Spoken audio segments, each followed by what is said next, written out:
both horse and N-word is no good to the economy in the wild or natural state. Both must be broken and tied together for orderly production, for orderly future. Special and particular attention must be paid to the female and the youngest offspring. Both must be crossbred to produce a variety and division of labor. Both must be taught to respond to a peculiar new language. Psychological and physical instructions of containment must be created for both.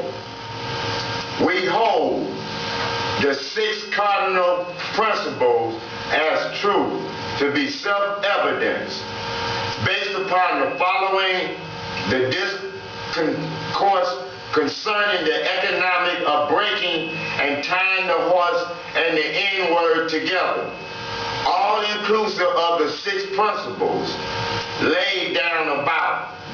Note, neither principle alone will suffice for good economics. All principles must be employed for orderly good of the nation. Accordingly, both a wild horse and a wild or nature N-word is dangerous even if captured, for they will have the tendency to seek customary freedom, and in doing so might kill you in your sleep. You cannot rest. They sleep while you are awake and are awake while you are asleep. They are dangerous near the family house, and it requires too much labor to watch them away from the house. Above all, you cannot get them to work in this natural state. Hence, both the horse and the N-word must be broken. That is, them from one form of mental life to another. Keep the body, take the mind. In other words, break the will to resist. Now, the breaking process is the same for both the horse and the N-word, only slightly varying in degrees. Both, but as we said before, there is an art in long-range economic planning. You must keep your eyes and thoughts on the female and the offspring of the horse and the N-word. A brief discourse in offspring development will shed light on the key to sound economic principles. Pay little attention to the generation of original breaking, but concentrate on future generations.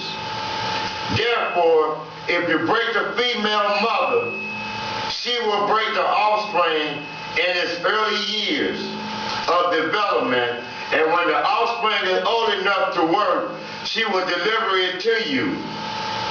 For her normal female protective tendencies will have been lost in the original breaking process.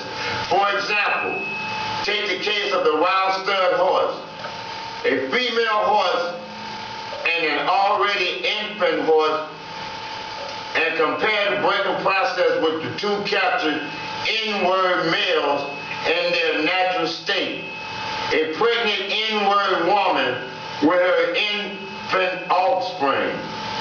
Take the stud horse, break him for limited contamination. Completely break the horse, the female horse, until she becomes very gentle, whereas you or anybody can ride her in her comfort.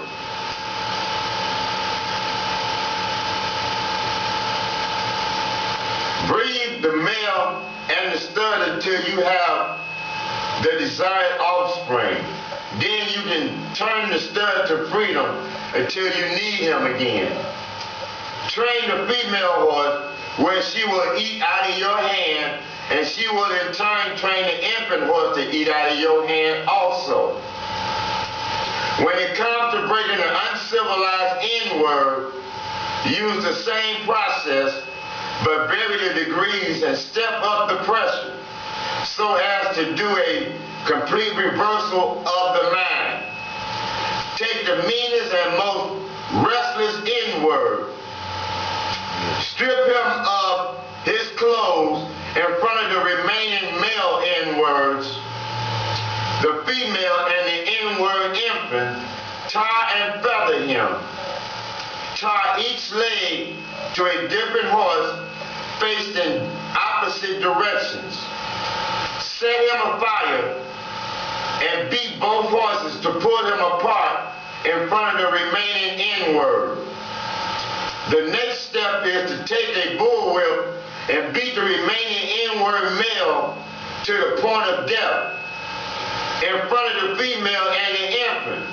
Don't kill him, but put the fear of God in him, for he can be useful for future breeding. The breaking process